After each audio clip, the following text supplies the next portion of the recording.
അയാൾ പറയുന്ന കാര്യങ്ങൾ ഞാൻ നേരത്തെ സൂചിപ്പിച്ചല്ലോ. കുറിക്ക് കൊള്ളുന്നത് ഇവരുടെ തടി തട്ടുന്നതുകൊണ്ട്. ഇപ്പൊ സർവകലാശാല ബില്ലിന്റെ കാര്യത്തിൽ അയാൾ പറഞ്ഞതിൽ എന്തെങ്കിലും അഭിപ്രായ വ്യത്യാസമുണ്ടോ? കൂത്തുപറമ്പിലെ 5 രക്തസാക്ഷികളും കുറെ കാലം ജീവിക്കുന്ന രക്തസാക്ഷിയുമായിട്ട് അമ്പലപ്പറമ്പിൽ പോലും ഇവർ പാട്ടൊക്കെ പാടിയിരുന്നല്ലോ. ഞങ്ങളുടെ പുഷ്പനെ അറിയാവോ? അവരോടൊക്കെ ഇവർ ചെയ്തതെന്താ? ആ രക്തസാക്ഷികളോട് ഇവർ ചെയ്തതെന്താ? അപ്പൊ അത് ഒരാൾ അവിടെ എഴുന്നേറ്റ് ചോദിക്കുമ്പോൾ അത് തടി തട്ടുക.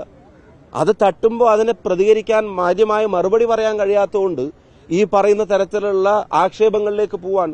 ചാനൽ ചർച്ചയല്ല നിയമസഭ എന്ന് പറയുന്നത്. ഞാൻ 2 കാര്യം പറയാൻ ആഗ്രഹിക്കുന്നു. ഒന്ന്, ചാനൽ ചർച്ച എന്ന് പറഞ്ഞ എന്തോ മോശപ്പെട്ട എന്തെങ്കിലും കാര്യമാണോ?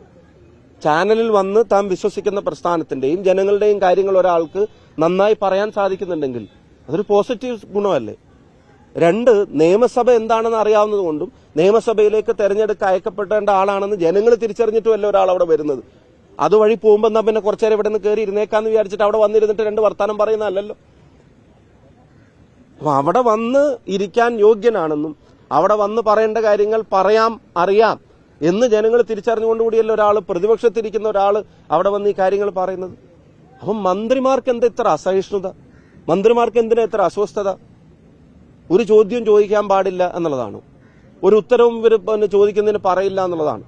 ഈസ് ഓഫ് ഡൂയിങ് ബിസിനസിന്റെ യാഥാർത്ഥ്യം തുറന്നു കാണിക്കുമ്പോൾ അപ്പുറത്തെ മന്ത്രിക്ക് അസ്വസ്ഥത. ഇരിക്കുന്ന വരി ചൂണ്ടിക്കാണിച്ചിട്ട് പറയുന്നു. ഇവിടെ പറയുന്നത് വെർബൽ ഡയറി ആണെന്ന്. ആശാവർക്കർമാരുടെ സമരത്തെ ഇതുപോലെ ആക്ഷേപിച്ച ഒരാളുണ്ടോ? ഉന്നത വിദ്യാഭ്യാസ മന്ത്രി പിന്നെ ആർ ബിന്ദുവിനെ പോലെ ഒരു ഔന്നിത്യവും കാണിക്കാത്തൊരു മന്ത്രിയാണ് ഉന്നത വിദ്യാഭ്യാസ മേഖലയ്ക്ക് നേതൃത്വം നൽകുന്നത് എന്നുള്ളതാണ് കേരളത്തെ സംബന്ധിച്ചിടത്തോളം ഏറ്റവും ഖേദകരമായിട്ടുള്ള സാഹചര്യം. ഒരു ഔന്നിത്യവും കാണിക്കുന്നില്ല. പൊളിറ്റിക്കലായിട്ടുള്ള ഔന്നിത്യം കാണിക്കില്ല. സഭയിലെ മന്ത്രി എന്നുള്ള നിലക്കുള്ള ഔന്നിത്യം കാണിക്കുന്നില്ല.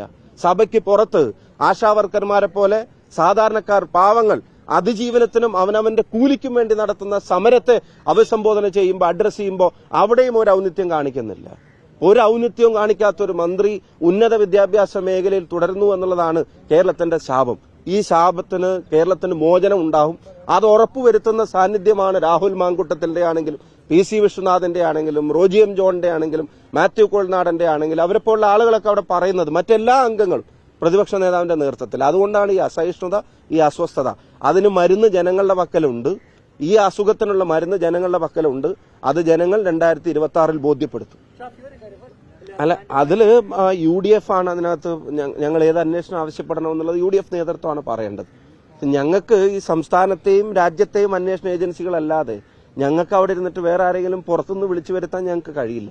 അപ്പം ഞങ്ങൾക്ക് ജനങ്ങളുടെ മുമ്പിൽ പറയാനുള്ളത്, ഇതിനെയൊക്കെ മിസ്യൂസ് ചെയ്യുന്നവരെ അധികാരം ഏൽപ്പിക്കുന്നത് എത്രത്തോളം അപകടം ചെയ്യുമെന്നുള്ളതും അത് എത്രത്തോളം പക്ഷപാതപരമായിട്ട് പ്രവർത്തിക്കുന്നു എന്നുള്ളതും ജനങ്ങൾക്ക് ബോധ്യപ്പെട്ടു. ജനങ്ങളോട് ഞങ്ങൾ കൃത്യമായിട്ട് കാര്യങ്ങൾ പറയും. ഈ അവസ്ഥയിൽ നിന്ന് ജനങ്ങൾ നാടിനെ മോചിപ്പിക്കുമെന്ന് തന്നെയാണ് ഞങ്ങൾ വിശ്വസിക്കുന്നത്.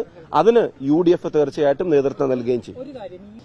തീർച്ചയായിട്ടും സഭാ നടപടിക്രമങ്ങളുടെ ഭാഗമായിട്ട് കൊടുത്തിട്ടുണ്ടാവും. പിന്നെ രാജ്യസഭയിൽ ആവശ്യപ്പെടുന്ന പോലെ ഇവിടെ അനുമതി കിട്ടുന്നതിന്റെ അവസ്ഥ എന്താണെന്ന് നിങ്ങൾക്ക് അറിയാലോ. പിന്നെ ED വെള്ള പൂശുന്നതിനെ സംബന്ധിച്ച് അവർ പറഞ്ഞു, നല്ല കാര്യം. കേരളത്തിലെ പോലീസും അന്വേഷണ സംവിധാനങ്ങളും സുരേന്ദ്രനെ എന്താ പൂശിയത്? അതിനൊരു മറുപടിയും കൂടി അവർ പറയേണ്ടതുണ്ട്. അനുകൂലിക്കാതിരിക്കാൻ പറ്റുമോ? അവര് സ്വന്തമായി പഠിച്ച് വളർന്ന് ഇത്രയും വലിയ പദവിയിലേക്ക് കടന്നു വന്ന് ഇത്രയും വലിയ ഉത്തരവാദിത്തങ്ങൾ നിറവേറ്റുന്ന ഒരാളെ നിറത്തിന്റെ പേര് പറഞ്ഞ് ആക്ഷേപിക്കുക, ആരെയും നിറത്തിന്റെ പേര് പറഞ്ഞ് ആക്ഷേപിക്കുന്നത് ഈ കാലഘട്ടത്തിന് ചേർന്നതാണ്.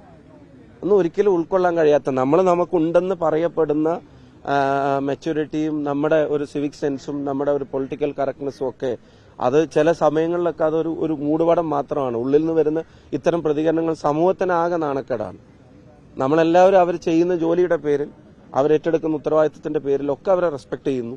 അതല്ലാതെ തന്നെ ഒരു ഇൻഡിവിജ്വൽ, ഒരു മനുഷ്യൻ എന്നുള്ള നിലക്ക്, ഒരു ജോലിയുടെയും വലുപ്പമോ ചെറുപ്പമോ ഒന്നും ഇല്ലാണ്ട് തന്നെ ഒരു മനുഷ്യൻ എന്നുള്ള നിലക്ക് ഒരാളെ വിലയിരുത്താൻ നിറം ഒരു കാരണമാകുന്നത് ഒരിക്കലും ഈ കാലഘട്ടത്തിന് ചേർന്നൊരു രീതിയല്ല.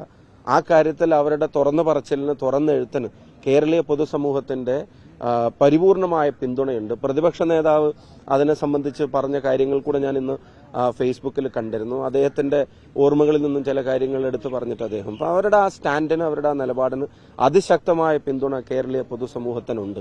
ഏത് നിറവും ഭംഗിയുള്ള നിറമാണ്. ഏത് നിറത്തിനും അതിൻ്റെതായ പ്രാധാന്യവും അതിൻ്റെതായ സൗന്ദര്യവും അതിൻ്റെതായ പ്രത്യേകതയൊക്കെ ഉണ്ട്. ആ നിറങ്ങൾക്കെല്ലാം അപ്പുറത്തേക്ക് അവരുടെ മനസ്സും ഓരോരുത്തരും ചെയ്യുന്ന ജോലി, ഓരോരുത്തരും നിറവേറ്റുന്ന ഉത്തരവാദിത്തങ്ങളുമാണ് നമ്മളെ നമുക്ക് അവരെ ആകർഷകരായി തോന്നുന്നത്.